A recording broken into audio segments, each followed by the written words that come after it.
What's good, everyone? It's your boy, Cinco, and I'm finally dedicating to something because look at this, it's another video. I know it's late, I can feel your judginess. Chill it, because it's still within the same week, so don't sue me. That's all I gotta say. That's all I gotta say. If that's not good enough for you, then nothing ever will be. Sorry, sis.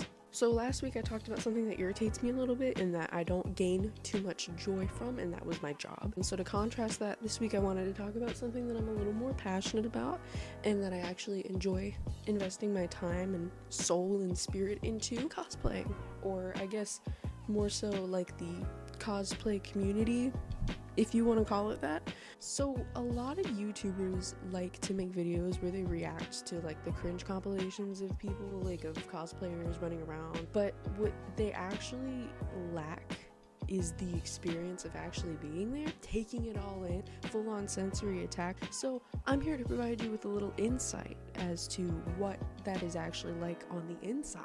But don't actually get me wrong, like I've met a few people at these conventions who are really cool, but then there's also the people where it's like, I've never been outside before. You're the first person I've ever met. It hurts to experience. When you go to a convention, it definitely brings a whole bunch of different people. It's a really cool experience. There's always like the few bad seeds in that. There are creepy grown men. There was this one time I was at this con that is like the big con in my area, I guess you could say. I was cosplaying Tracer from Overwatch, and this guy he looked like he was in like his 40s. This guy was like full on, like almost naked, running around in a diaper. Homeboy was cosplaying Captain Underpants, and he was chasing me through a convention, and he was yelling, Tracer, Tracer, Tracer. And I was like, okay, what is happening here? And he ended up flagging me down. I had a pride flag, and he was talking to me about like his sexuality and about a whole bunch of other weird like sex related things that I'm not going to get too into detail with because it was a lot all at once. It was sensory overload. I did not know what to do. I was very scared. To lower the risk of secondhand trauma, I would like to inform my community as to how not to be one of those people. So that's what we're gonna be doing. We're gonna get into that right now. So all of these rules that I'm coming up with right now and that I'm like giving you are from a cosplayer perspective. So there's a lot of things that are just inappropriate that you shouldn't do to someone who's in a costume because it makes things a lot harder for them and it just makes the experience bad. So let's go over how not to make that happen. Rule 1, don't touch me. So I don't care if I'm cosplaying like Slave Princess Leia or if I'm cosplaying a character from Paw Patrol. Just don't think that my body is like open to your hands. The fact that I'm in a costume of a character that you like doesn't mean that you're allowed to touch the character that you like. So if you want to take a picture with me where it's like in a suggestive pose, or you want to like, you know, like wrap your arm around me or something, like 9 times out of 10 I'm literally gonna be fine with it. I'm not gonna care because like I get it if you want to like post up a picture on the gram with your waifu. I worked super hard on this costume. I'm fine with taking whatever pictures you like, but if you go up to me and you go to touch me without asking me, or you go up to me and you try and grab a little something, you try to sneak a little piece that you can take home with you, the answer is gonna be no. There is a line that should be clear to people, and I don't understand why it's not clear to some people. Rule number 2, don't touch my props. Don't do it. So I have this other cosplay that I do. I cosplay Mercy, and she has these gigantic wings that go out, and the ones that I actually have are made out of foam board. You know, when you did like the trifold presentations in school, it's like that flimsy, except it's like foam. Like you could snap it in half.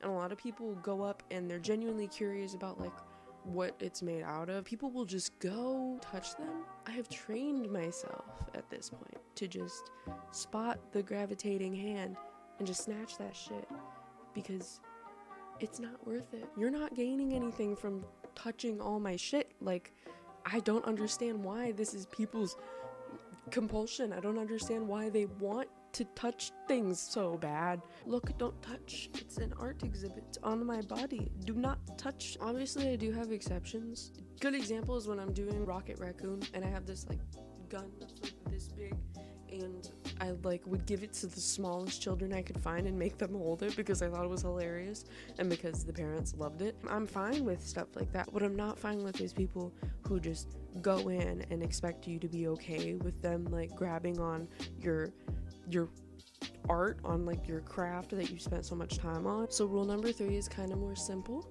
and very self-explanatory. Don't sneak pictures of me. Don't do it. It's creepy. It's really creepy. Imagine if you one day were just walking down the street to go like get some Taco Bell, and then suddenly you see a little homie walking up with the camera and pulling up, and he doesn't say anything to you, but he's got his camera and he's ready. Ka-cheek, ka-cheek, ka-cheek. And it's even worse when people have these like professional camera setups and they have like, you know, their big ass like Nikon camera and the flash is up and like, you know, they have the huge lens on it and they're like zooming in, and I'm like, what are you looking at? Like, what do you need from me? It's really nice when you have someone who wants to take a high quality picture of you. You know, it's very complimenting considering, you know, all the effort that goes into the outfit. But when you're just walking and some weird dude is just standing there and he's like getting ready to take pictures of you and shit, like, it makes me uncomfortable. Who wouldn't that make uncomfortable in any other circumstance? Why is it that when you step into a convention, people suddenly their like attachment to reality just like shatters? Like, I don't understand. I don't understand. It doesn't make any sense. It never will make any sense. That's just how it is. Number 4 is a little less obvious but very important. Don't ask if I bought my costume. Don't ask, don't do it. It's rude. It might be something that I actually put work into. So whether a costume is handmade or it's actually bought from Party City, it's still considered rude to ask them whether they bought the costume or not, because I feel like it has something to say about like the overall quality of the costume. You know, it's kind of mean. If someone had worked really, really hard on something and you ask them, oh, where did you buy that? Then that's kind of like, yikes sis, I didn't buy it. I spent 6 months of my life, you know, slaving over a hot glue gun and giving myself 3rd degree burns for this, but okay, I mean, I'll tell you that I bought it off of AliExpress if that'll make you feel better. And I personally am not the kind of person who thinks that there's something wrong with buying a costume from somewhere, but if you go up to someone who obviously bought their costume at Party City and ask them where they bought their costume, then you're definitely an asshole. There's plenty of people who do that kind of stuff because that's all that they can really afford. Just don't ask people where they bought their shit and you'll be fine. You'll be safe.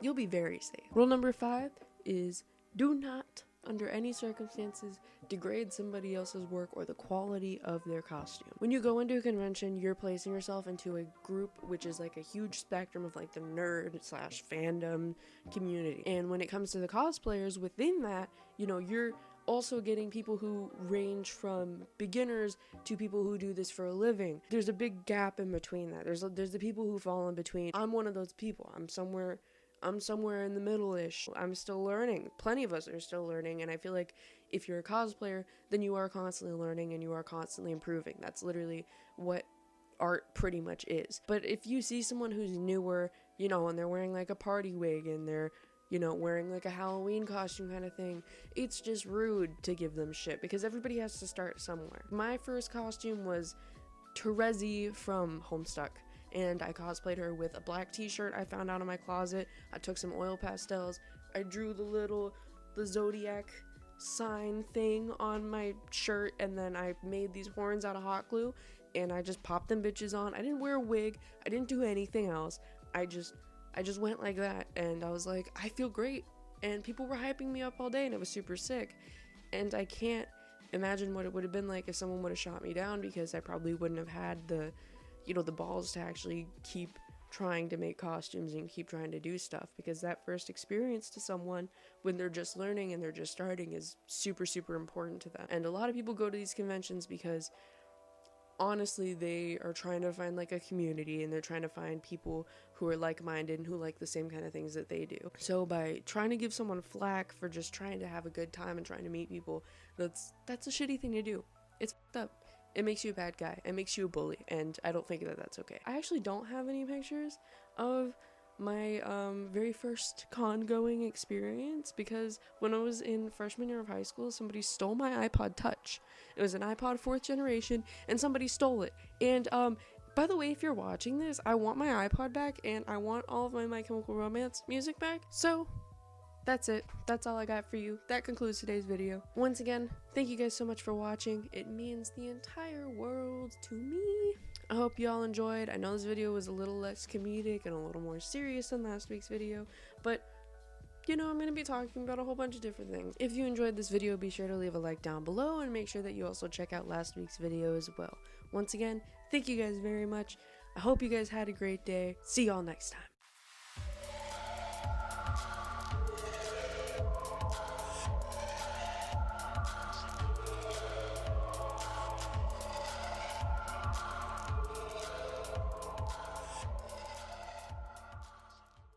I feel like I'm gonna delete all of this.